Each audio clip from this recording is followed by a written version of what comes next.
देखिए, मैं अभी स्टेटमेंट का एनालिसिस करूँगा। ये बात आप लोगों को किसी अकेडमी पे नहीं पढ़ाई जाती है, क्योंकि वो आपको सिर्फ एक सिंटेक्स पढ़ाते हैं जो कि लैंग्वेज का सिंटेक्स होता है। वो आपको प्रॉब्लम को सॉल्व करने का मैथमेटिकल वे नहीं बताते। तो ये एक साइंटिफिक वे है जिसमें आपने प्रॉब्लम को सॉल्व करना होता है। इसी से आपकी सॉफ्टवेयर इंजीनियरिंग की सारी डायग्राम्स जो है ना वो बनती हैं। अगर मैं आपसे पूछूं कि आपने एक इन्फॉर्मेशन सिस्टम बनाया है तो आप बेसिकली उसमें क्या करते हैं? आप बेसिकली उसमें सिर्फ मैथमेटिक्स की लिमिट्स को और लिमिट्स के इंटररिलेशन को कंपेयर करते हैं। ठीक है, मैं यहाँ पे एक स्टेटमेंट लिख रहा हूँ। इस स्टेटमेंट को आप लोगों ने नोट करना है कि in analysis of algo we assure the limits of variables and interrelation of the limits. In analysis of algo, we assure the limits of the variables and interrelation of the limits. This is something different as per your training, as per your understanding. अब जिन्होंने भी आपको discrete methods पढ़ाया है उन्होंने यकीनन आपको ये चीज़ पढ़ाई होगी। अब यहाँ हमारे पास दो तरह के वेरिएबल बनते हैं। कुछ वेरिएबल आपके पास होते हैं कंप्यूटेशनल वेरिएबल और कुछ आपके पास होते हैं नॉन कंप्यूटेशनल वेरिएबल। अब मैं यहां पर एक लिखता हूं लिस्ट ऑफ कंप्यूटेशनल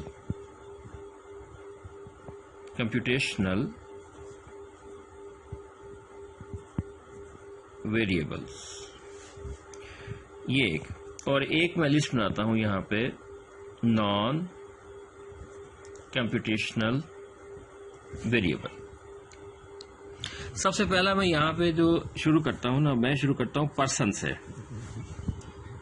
मैंने यहां पे लिखा पर्सन। अब ये बताएं कि पर्सन आपके पास कंप्यूटेशनल वेरिएबल है या नॉन कंप्यूटेशनल वेरिएबल है। देखिए, यहां पे पर्सन इस वक्त इस प्रॉब्लम डेफिनेशन के अंदर जिसमें आपने लिखा है कि a firm wants to appoint a person, ये हमारे पास एक नॉन कंप्यूटेशनल वेरिएबल है मेरे भाई, क्योंकि पूरी स्टेटमेंट के अंदर पर्सन का कोई रोल नहीं है। पर्सन ग्रेजुएट है, पोस्ट ग्रेजुएट है, उसकी एज लिमिट है, उसका एक्सपीरियंस है, उसकी डिग्री है। लेकिन अगर मैं यहां पर एक चीज लिख देता हूं कि पर्सन कैन बी मेल और फीमेल, और इसमें मैं एक चीज को ऐड करता हूं इस जगह पे, for female graduates and postgraduates, no experience is required।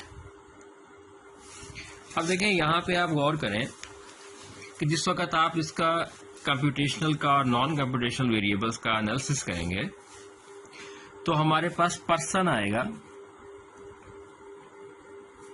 और पर्सन की आपके पास लिमिट्स होंगी मेल और फीमेल। मैं दोबारा स्टेटमेंट आपको समझाता हूं। In analysis of algorithm we assure the limits of variables and interrelation of the limits. काफी इंपॉर्टेंट लेक्चर है, इसको आप लोगों ने जहन में रखना है।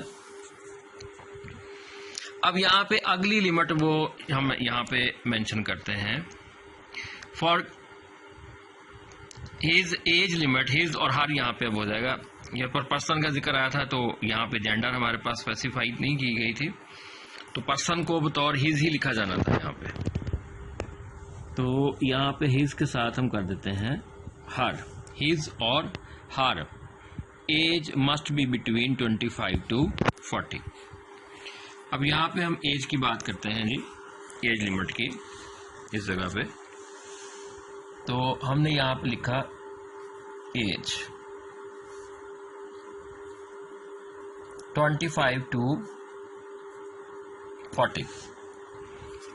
अब अगर आप यहाँ पे गौर करें तो यहाँ पे आपके पास सिर्फ दो डिस्क्रीट वेरिएबल्स आते हैं, मेल या फीमेल। अगर आप एज को देखें, age is a continuous variable, it can assume any value. ठीक है, 25 साल 5 महीने 6 दिन, 39 साल 7 महीने 4 दिन। अब ये एक लगातार चलने वाला वेरिएबल है, ये कंटिन्यूसली मूव करता है। नेक्स्ट हमारे पास जो है for graduate and post graduate. अब हमारे पास जो क्वालिफिकेशन आएगी, तीसरा वेरिएबल हमारे पास आया qualification. Qualification is either graduate और पोस्ट ग्रेजुएट। ठीक है जी। अब हमारे पास जो तीसरी चीज इसके अंदर आती है,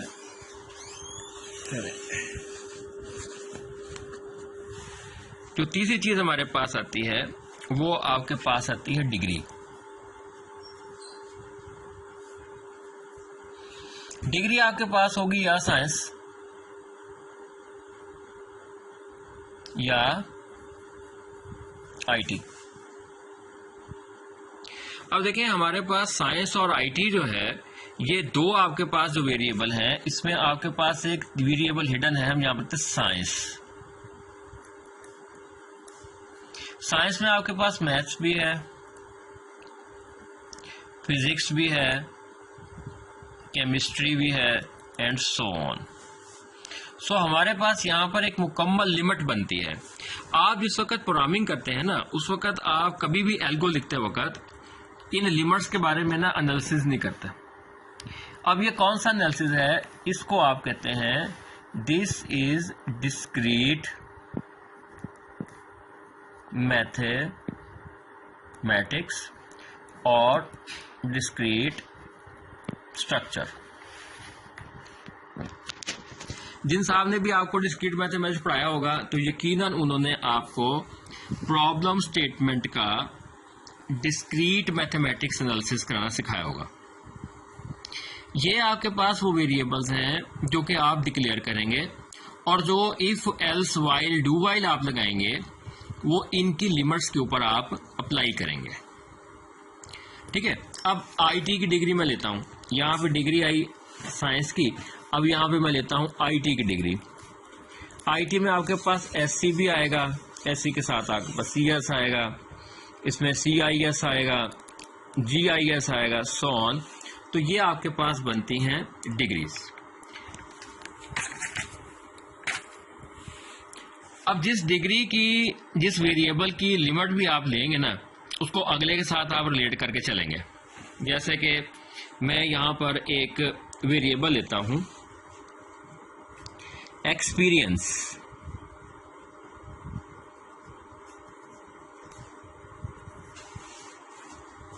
हाँ जी, मिनिमम एक्सपीरियंस अगर आप गौर करें तो किसी भी शख्स का मिनिमम एक्सपीरियंस जो है वो 0 हो सकता।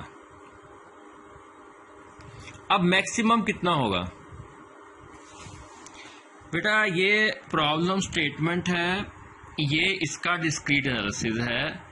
अगर आप डिस्क्रीट एनालिसिस के बगैर प्रोग्रामिंग के लिए एल्गोरिथम लिखते हैं तो आपका एल्गोरिथम नहीं लिखा जाता है। अब एक्सपीरियंस आप कैसे कैलकुलेट करेंगे, सोचें। देखिए, एक्सपीरियंस कैलकुलेट करने का सबसे आसान तरीका ये है कि एक आदमी ने डिग्री किस उम्र में मुकम्मल की।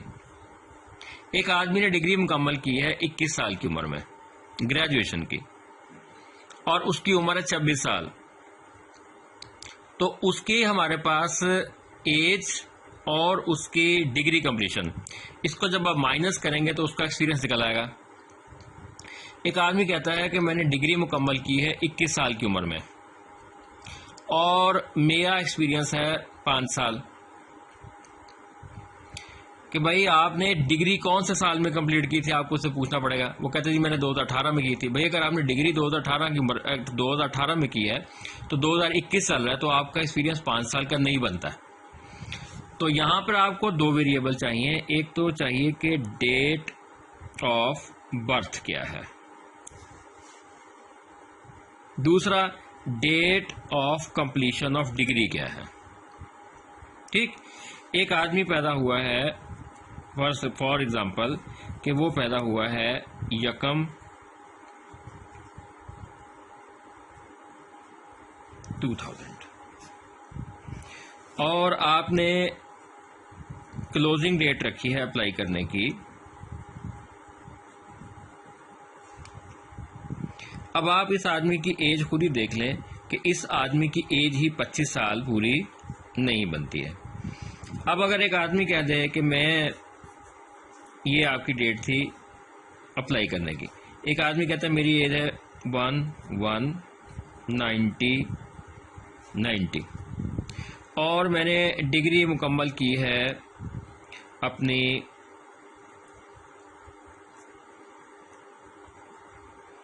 इसका मतलब है कि ये आदमी 40 साल का है, 40 साल के करीब है और इसकी डिग्री 10 साल पहले हुई है, तो ये मैक्सिमम 10 साल के एक्सपीरियंस को क्लेम कर सकता है। तो इट मीन्स कि अगर आपने एक्सपीरियंस को कैलकुलेट करना है तो इसकी लोअर लिमिट आपके पास क्या होगी, 0, और अपर लिमिट किस पे डिपेंड करेगी, अपर लिमिट दो चीजों पे डिपेंड करेगी। एक इसकी डेट ऑफ बर्थ क्या है, एक इसकी date of completion of degree क्या है। अब यहां पर मैंने मेल और फीमेल लिखा, यहाँ 25 से 40 लिखा, यहाँ ग्रेजुएट लिखा, पोस्ट ग्रेजुएट लिखा, यहाँ पे साइंस आईटी लिखी। साइंस की मैंने लिमिट्स को डिफाइन कर दिया, आईटी की लिमिट्स को डिफाइन कर दिया। अगर मुझे एक्सपीरियंस को कैलकुलेट करना है तो मुझे दो वेरिएबल्स लेने पड़ेंगे कि उसकी डेट ऑफ बर्थ क्या है, ताकि मैं एज कैलकुलेट करूं। एक आदमी कहता है मेरी एज है जी 20 साल और एक्सपीरियंस है 15 साल, कि भाई आपकी एज अगर 20 साल है तो आपका 15 साल का एक्सपीरियंस कैसे हो सकता है कि 5 साल की उम्र में आपने काम शुरू कर दिया था। So experience cannot be calculated without date of birth, without date of completion of degree, और डेट ऑफ बर्थ से क्या कैलकुलेट होगा, आपके पास एज कैलकुलेट होगी कि क्लोजिंग डेट तक आपकी एज कितनी है। तो ये है आपके पास प्रॉब्लम स्टेटमेंट। ये प्रॉब्लम स्टेटमेंट का है डिस्क्रीट मैथमेटिक्स या डिस्क्रीट स्ट्रक्चर।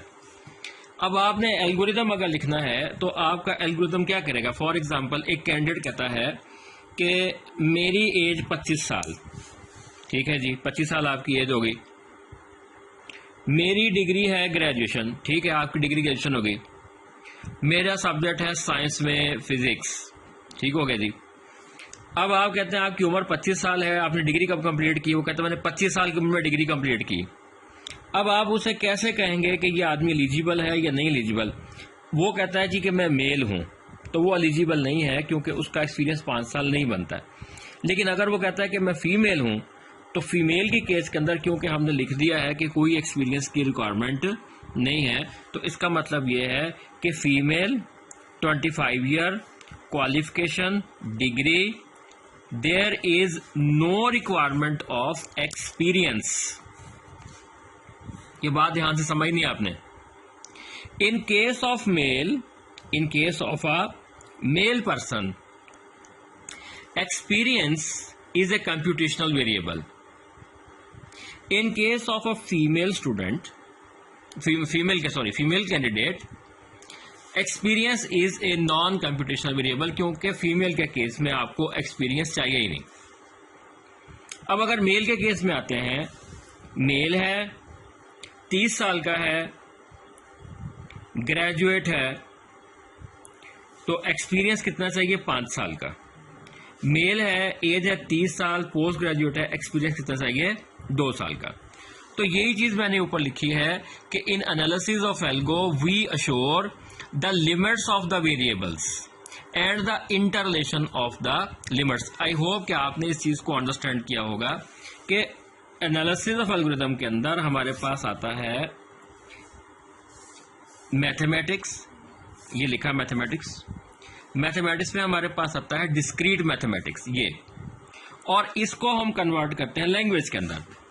अब अगर मैं आपसे कहूं कि जनाब आपने एक एल्गोरिथम लिखना है और उसमें किसी बंदे की एलिजिबिलिटी बतानी है, तो कौन कौन से वेरिएबल आप डिक्लेयर करेंगे। आप पर्सन से पूछेंगे वो मेल है फीमेल है, उसकी एज कितनी है, उसकी क्वालिफिकेशन क्या है, उसकी डिग्री क्या है, उसकी डिग्री में साइंस सब्जेक्ट्स कौन से हैं, आईटी है तो आईटी के सब्जेक्ट्स कौन से हैं, उसकी डेट ऑफ बर्थ क्या है, उसकी डेट ऑफ कंप्लीशन और डिग्री क्या है, उसकी एग्जैक्ट एज क्या है। अब ये लिस्ट ऑफ वेरिएबल जब आपके पास अवेलेबल होगा और आपने इसके अंदर इसकी लिमिट्स का इंटरलेशन देखा होगा, तो फिर आप इसके ऊपर इफ्स लगाएं, एल्स लगाएं, फॉर लगाएं, वाइल लगाएं, डू वाइल लगाएं।